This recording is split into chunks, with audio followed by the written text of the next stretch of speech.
સ્વામિનારાયણ ભગવાનની જય, અક્ષર પુરુષોત્તમ મહારાજની જય, ગુણાતીતાન સ્વામી મહારાજની જય, ભગતજી મહારાજની જય, શાસ્ત્રીજી મહારાજની જય, યોગીજી મહારાજની જય.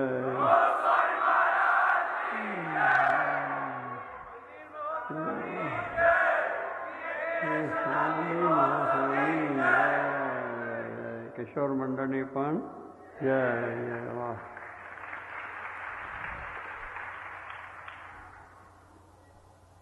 કિશોર મંડળે આપણી સમક્ષ અત્યારે જે અહીંયા નૃત્ય રજૂ કર્યું અને એમનામાં જે કંઈ આવા સંસ્કારો પડ્યા છે એનું દર્શન આપણને થયું. આજનું જે વાતાવરણ, આખી દુનિયાની જ વાત કરીએ છીએ કે આખું દુનિયાનું વાતાવરણ એટલું બધું ખોટે રસ્તે ચાલી રહ્યું છે. એમાં બાળકો, યુવકો, યુવતીઓ, કિશોર કિશોરીઓ બધાના જીવન સામું જોઈએ તો ઘણી રીતે આપણને જરા દુઃખ થયું. પણ પૂજ્ય યોગીજી મહારાજ એમને પોતાને આ પ્રમાણે આ બાળકોના સંસ્કારો યુવક બધાના અને સારે માર્ગે ચાલે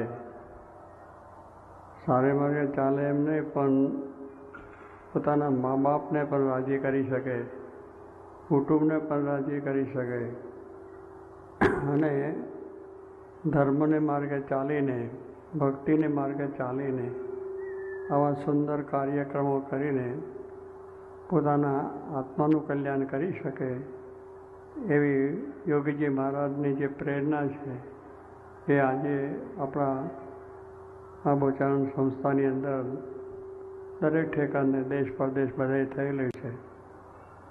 કારણ કે યોગીજી મહારાજ પ્રેમનું સ્વરૂપ હતા. એમને દરેકના પ્રત્યે પ્રેમ. એમને કોઈ એકના પ્રત્યે થાય ને બીજા પ્રત્યે થાય એવું નહીં. આ બરાબર સારો છે ને આ ખરાબ છે એવું નહીં. દરેકના પ્રત્યે પ્રેમ.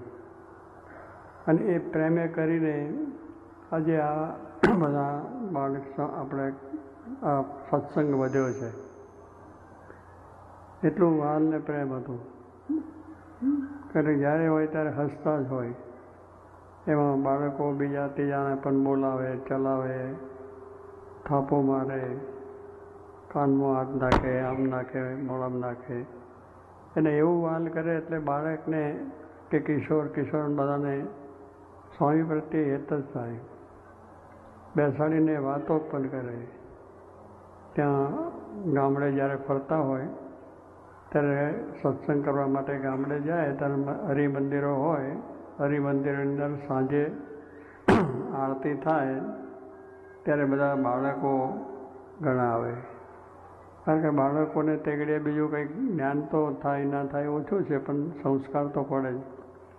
એટલે એમને આવે તો શું કંઈક તો નગારું ઉગાડવાનું મળે, ઘંટ વગાડવાનું મળે આરતી થાય ત્યારે. એટલે વહેલા આવી જાય અને એ નગારું ઘંટ વગાડે, આરતી થાય બધું જોઈએ. પછી ત્યાં આરતી થઈ રહ્યા પછી બેસે એટલે જોગી મહારાજ પછી બેસાડીને એમની પાસે વાતો કરે અને આ સ્વામિનારાયણની ધૂન બોલાવે. અને તે પણ સ્વામીને નારાયણ, અક્ષરને પુરુષોત્તમ, આત્માને પરમાત્મા, બ્રહ્મને પરબ્રહ્મ. હવે આ એક તત્વની વાત કરીએ છીએ કે આત્માને પરમાત્મા, અક્ષરને પુરુષોત્તમ, બ્રહ્મને પરબ્રહ્મ. આ તો બહુ ઊંચી વાત છે.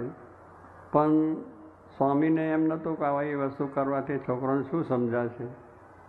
પણ જે આવા સાચા જે જ્ઞાન છે, આ વસ્તુ એવી છે કે એ અસર થયા વગર રહે નહીં. એટલે શબ્દો પડી જાય અને શબ્દો પડે તો એ શબ્દો એને ધીરે ધીરે જેમ જેમ સાંભળતો જાય એમ થાય. એટલે જોગીમાં વહેલથી બોલાવે, ચલાવે અને બેસાડી અને પછી બોલાવે, કીર્તન બોલાવે.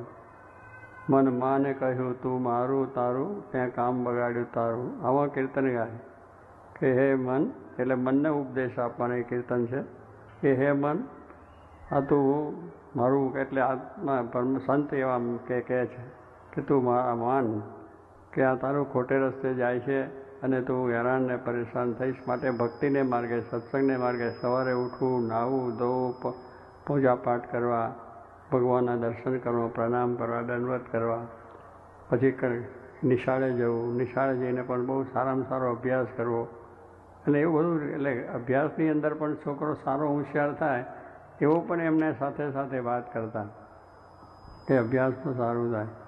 એટલે કહેવાનું છે કે પ્રેમથી છોકરાઓ તો તે ઘડે આમ જાણીએ છીએ કે નાના છોકરા જરા રમત કરતા હોય, જરા આપણે વાત કરતા હોય ત્યારે બીજું ત્રીજું કરતા હોય, પેલો કંટાળે નહીં જોગીજી મહારાજ, પછી એને બેસાડે, વાતચીત કરે બીજું ત્રીજું.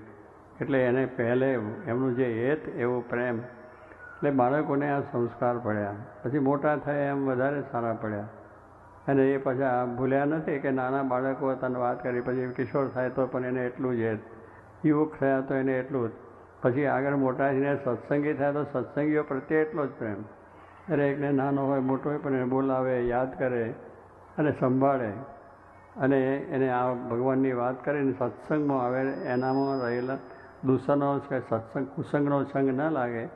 એ નાનપણથી છે કે ભાઈ આપણે આપણો ત્યાં છોકરાઓને પણ એ રીતે કે આપણે આ ચોરી ન કરવી, જૂઠું ન કરવું અને આ ભગવાનની ભક્તિ કરવી. એટલે એવી રીતના પહેલેથી જ આ વાતો જ કરે. પછી આ તે ઘડી આપણને લાગે કે આ છોકરાને શું સમજવું, ખોટા નકો ટાઈમ વેસ્ટ ટાઈમ કરીએ છીએ એવું આપણને છે. એટલે કરીને આ વસ્તુ કોઈ જો એટલે છોકરાઓને બાળકોને હેત ના થાય. એટલે કહેવાનું શું છે કે એ તે કરીને માણસ પોતે સારો સંસ્કારી બને છે. માતા પિતાના સંસ્કાર હોય તો માતા પિતાથી પણ એને ઘણું બધું પોતાને જ્ઞાન થાય છે અને એને બોલાવે ચલાવે તો પણ એને શાંતિ થાય કે મારા મા બાપ મને વહાલ કરે છે. આજે આપણે યોગી મહારાજે એટલા માટે કહ્યું કે આપણે દરેકે ઘર સભા કરવી. આપણા ઘરની અંદર જે ભગવાનને માનતા હોય એને જે ગ્રંથો હોય બધાને પણ એને ત્યાં આગળ બેસા રાત્રે ભેગા વારું કરીને પોતે બેસે છે. એટલે રાતનું તો શું થાય કે એમાં ભેગા બેસવાથી એકબીજાની આત્મીયતા વધે છે.